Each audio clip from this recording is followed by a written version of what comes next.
किसी ने क्या खूब कहा है कि जंगल में जो सीधे पेड़ होते हैं वो सबसे पहले काटे जाते हैं और जो टेढ़े मेढ़े तिरछे पेड़ होते हैं वो सदियों तक जंगल में खड़े रहते हैं। एक बच्चा अपने पिता के साथ एक जंगल में घूमने के लिए जाता है।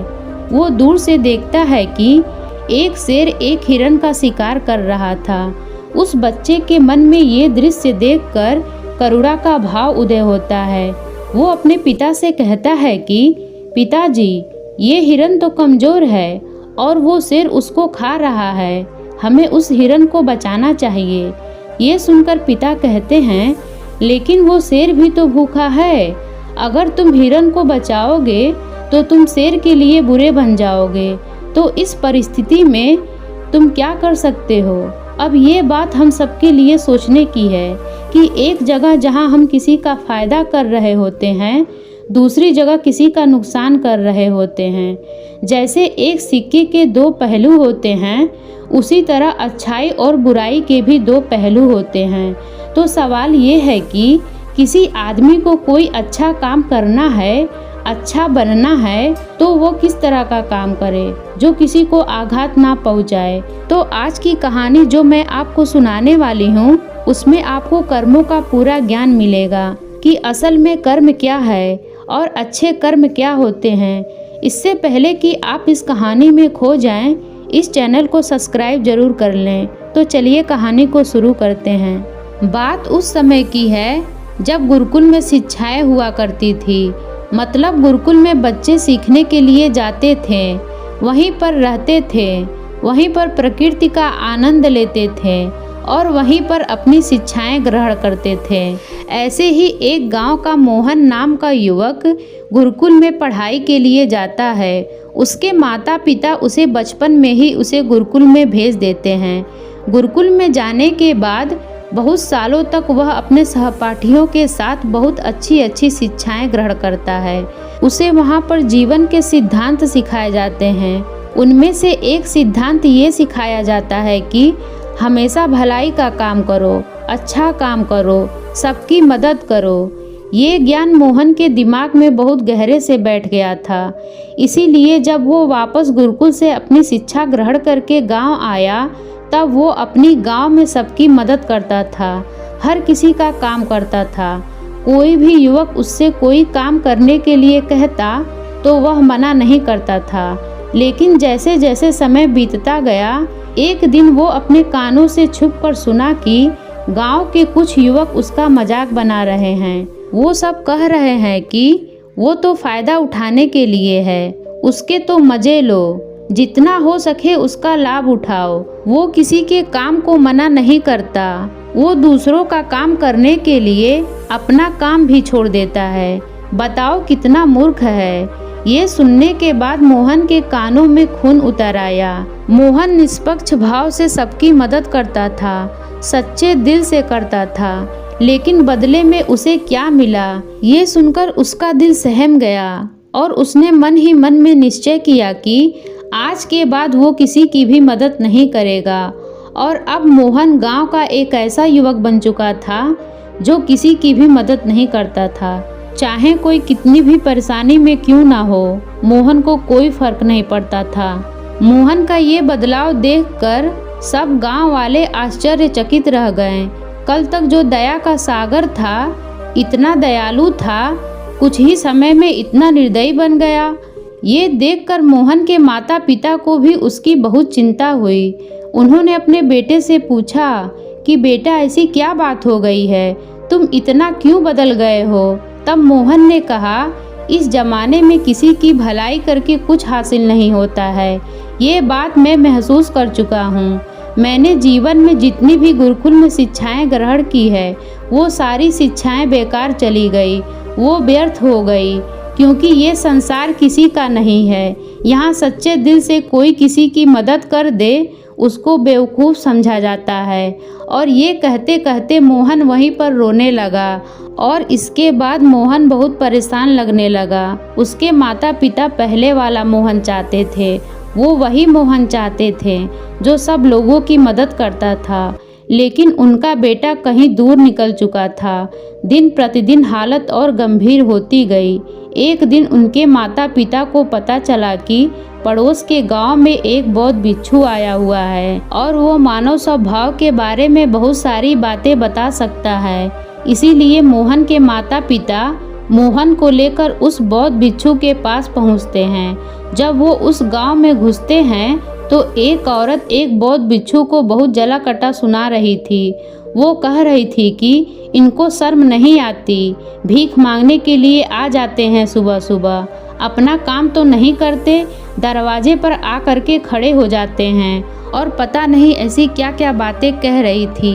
लेकिन बौद्ध भिक्षु तो भिक्षा मांग कर ही खाते हैं, उन्हें तो सब कुछ सहना पड़ता है। इसीलिए वो बौद्ध भिक्षु एकदम शांत खड़ा हुआ था। उसको क्रोध का भाव तिनका मात्र भी नहीं था। और जब उस भिक्षु को उस घर से भिक्षा नहीं मिली तो वह दूसरे घरों के तरफ निकल गया। ये सारा दृश्य मोहन भी देख रहा था। इसके बाद उसके माता पिता उस गांव के लोगों से पूछकर उस बौद्ध भिक्षु के ठिकाने पर पहुंचते हैं। वहां पर पहुंचकर वो देखते हैं कि ये तो वही भिक्षु था जो गांव से भिक्षा मांगकर वापस लौट आया था। जब गांव में भिक्षा मांग रहा था और जिसे वो औरत जली कटी सुना रही थी, उसे देखने के बाद मोहन और उसके माता पिता ने उसे प्रणाम किया और वो वहीं पर बैठ गए। उसके बाद मोहन के माता पिता ने सारी परिस्थिति उसे बयां कर दी। उन्होंने अपने बेटे का जिक्र करते हुए बताया कि ये हमारा बेटा पहले बहुत दयालु हुआ करता था, सबकी मदद करता था, लेकिन अचानक पता नहीं ऐसा क्या हो गया है कि अब ये किसी की मदद नहीं करता। कोई इसके सामने मर भी रहा होता है तब भी ये बिल्कुल उसे पानी भी नहीं पिलाता। ऐसा स्वभाव हो गया है। इसका हम कुछ समझ नहीं पा रहे हैं कि ये बदलाव अचानक से हुआ कैसे।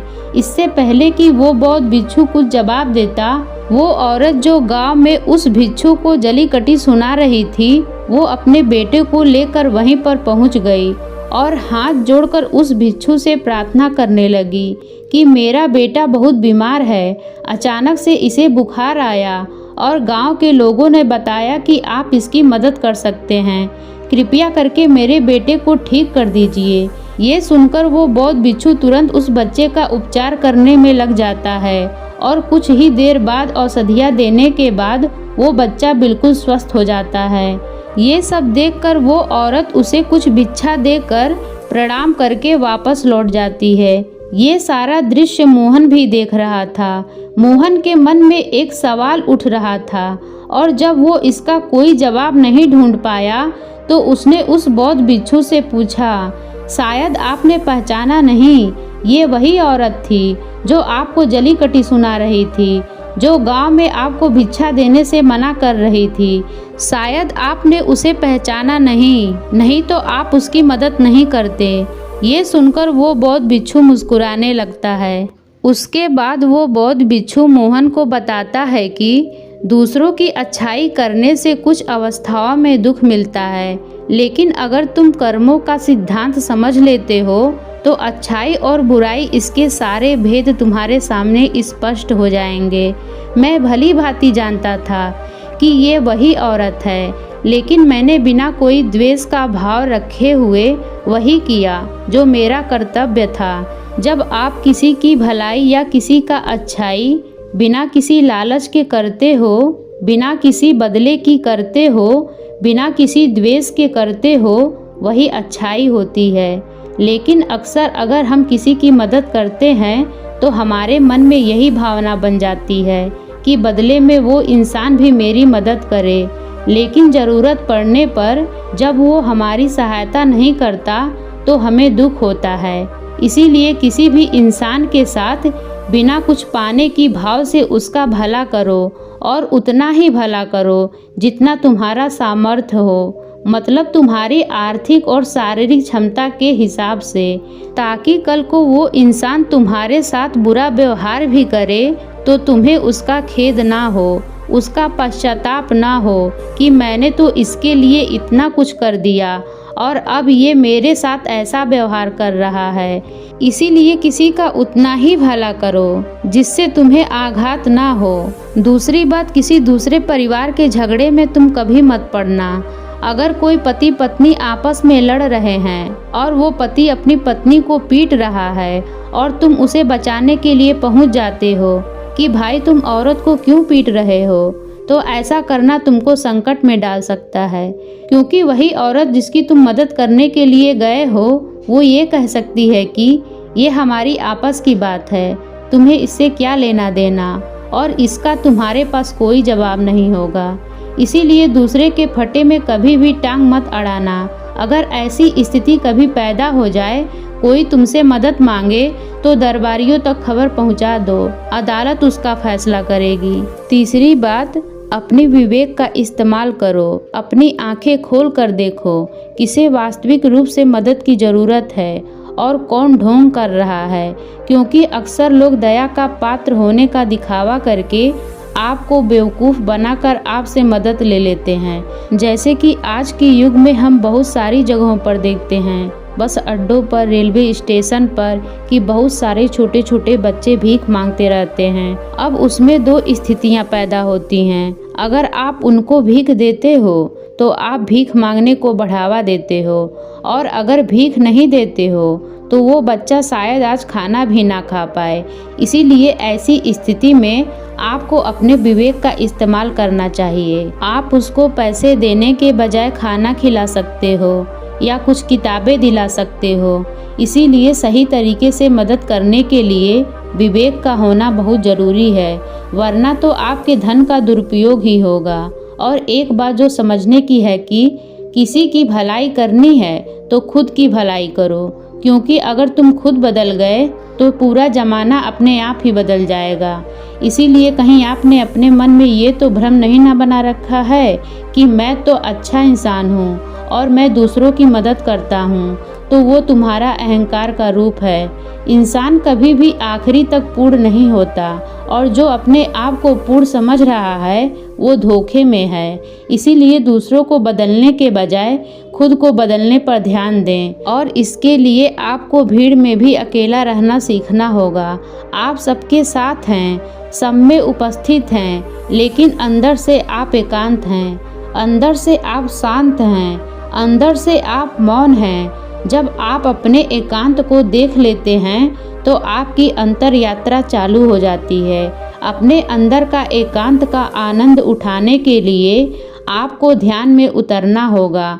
आपको रोज़मर्रा की ज़िंदगी में ध्यान को एक हिस्सा बनाना होगा, ध्यान को वक्त देना होगा। उसके बाद आप पाएंगे कि आपके अंदर की एकांत के समान आनंद इस दुनिया में किसी भोग में नहीं है, किसी वस्तु में नहीं है, किसी वासना में नहीं है। नदी के किनारे पड़ा हुआ छोटा सा पत्थर भी उस नदी के बहाव से कट कट कर बहुत मुलायम हो जाता है। उसमें कोई दरार नहीं, कोई कोना नहीं बचता। उसी तरह ध्यान के निरंतर भाव में बहने से उसी तरह निर्मल हो जाता है, जिसके बाद हम किसी भी चीज़ को महसूस कर सकते हैं, जिसके बाद हम वर्तमान का मतलब समझते हैं, जिसके बाद हमारे अंदर करुणा का उदय होता है। वो करुणा जो किसी विषय वस्तु से नहीं जुड़ी है। इसीलिए दोस्तों, आज से ही अपनी अंतर यात्रा चालू कर दें, अपने जीवन के आनंद को पहचानें, क्योंकि इंसान की ज़िंदगी बहुत छोटी होती है। पता नहीं कब आखिरी सांस आ जाए, तो जीवन के जो पल बचे हैं उन्हें उस परम आनंद में बिताओ। तो दोस्तों, ये कहानी आपको कैसी लगी कमेंट सेक्शन में ज़रूर बताइए। कहानी अच्छी लगे तो लाइक करिएगा, चैनल को सब्सक्राइब करिएगा। कहानी सुनने के लिए आप सभी लोगों का बहुत बहुत धन्यवाद।